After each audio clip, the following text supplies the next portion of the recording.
tell me when to start. You give me the 6 minutes.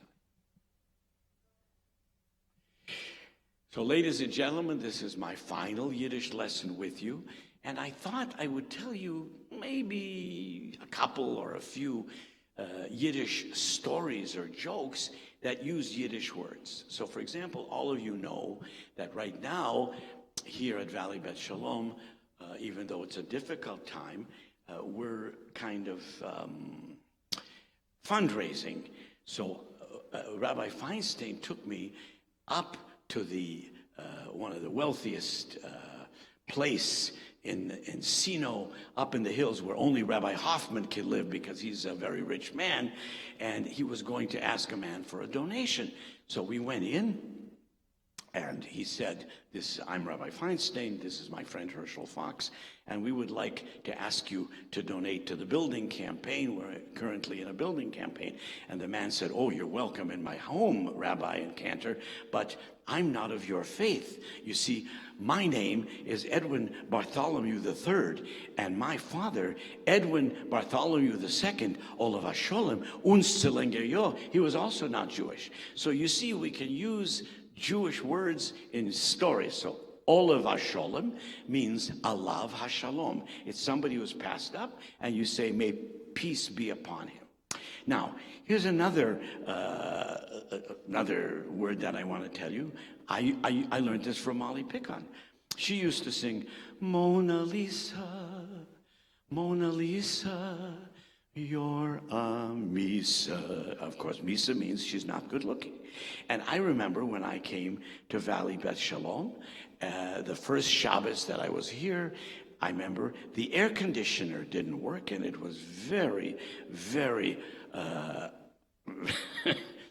very hot in the room.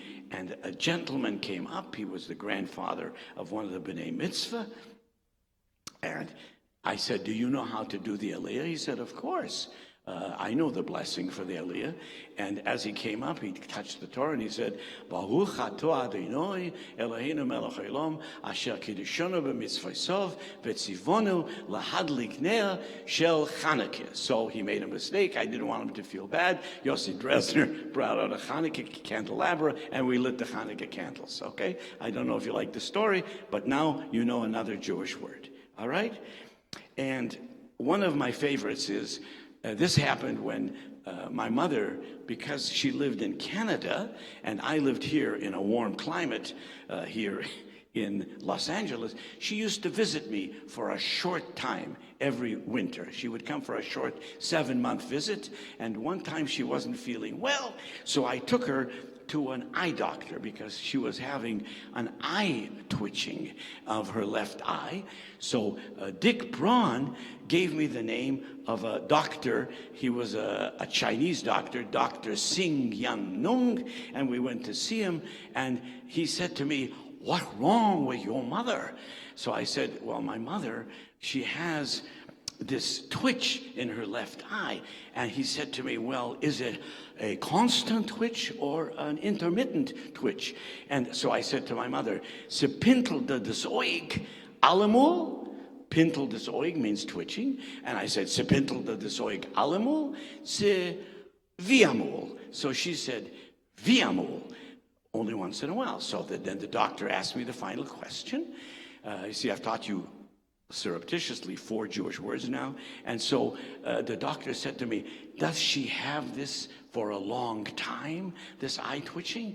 And I said, wie lang hoste dus, was it kitzelt also das Oig? How long have you had it? And she said, I told you, von Tisha B'Av Uin. I have this from Tisha B'Av. So I said to Dr. Sing Yang Nung, my mother has this eye twitch for 2,000 years, since Tisha B'Av, which was the destruction of the temple in Jerusalem in 70 AD. Now, I don't know if you laughed at home, but my producer, Orit Rappaport, and also the young man who does our some work here, Andrew, neither of them laughed. So I'm going back to my regular script here, where I've prepared, I hope, some more Yiddish words that you like.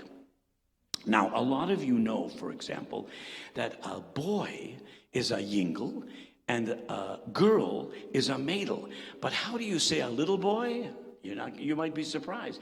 Boychik. And it sounds like a little boy, doesn't it? A young man, okay?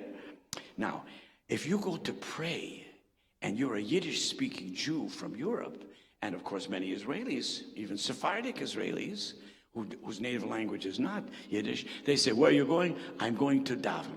Now, daven implies that you're shockling. Do you know what shockling means? To shockle means to shake, okay? Even Andrew got that one. He's in the back listening to me. So to daven, to recite Jewish liturgical prayers.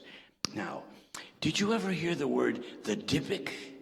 Dibik means literally a malevolent spirit of a dead person that enters and controls a living body until exorcised. But sometimes if a kid is moving around and jumping around and he can't concentrate, he says, what, did a dibik get into you? What's wrong with you? Okay. Now, one of the most beautiful words when you're eating is somebody asks you if you keep kosher. Remember I taught you kosher a couple of lessons back, but you probably knew the word. So you might say to me, is the meal fleischig, which means, is it a meat meal? Sorry, I mixed it up. I'll do it again. So fleischig means meat, made with meat, and milchig means made with milk. One of my favorite words, because, I'm not poor like Yossi Dresner, but one of the words that I like very much is money, which I have never have enough of because I have a daughter and two daughters and a wife. So 2 out of the 3 always are asking me for geld, money. I won't tell you the one who doesn't ask me because I don't want to insult anybody. Okay, now, what happens if you use the word glitch? We had a little glitch. Do you know what a glitch means? A minor malfunction, but a lot of Yiddish Jews also use it like to slip. Oy, ich habe ausgeglitscht. I slipped und ich bin reingefallen in Schnee, and I fell into the snow. Now I want to give you the last word, and it is goylem. Goylem means a real idiot. Now, I shouldn't tell this in public, but don't tell Yossi Dresner that I told it. One time he gives me a call and he says, I met the stupidest kid I've ever met in my life. I say, where is he from? He said, Tarzana. Okay, I was glad he wasn't from Encino. And so Yossi said to me, I said to Yossi, do you know his name? No. I say, so what do you call him? He says, I call him the goylem of Tarzana, the idiot of Tarzana. Now, a few years later, he called me on my phone. Once I moved from the Milchike kitchen into Steve Cohen's wonderful office, which was with red walls and with mirrors.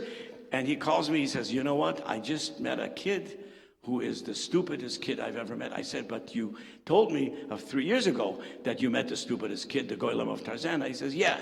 I said, do you know this kid's name? He said, no, but I call him the brother of the Goylem of Tarzana. I hope you enjoyed my 5 sessions about Yiddish. If you didn't, call Orit Rappaport. If you liked it, call me. Thank you, and have a wonderful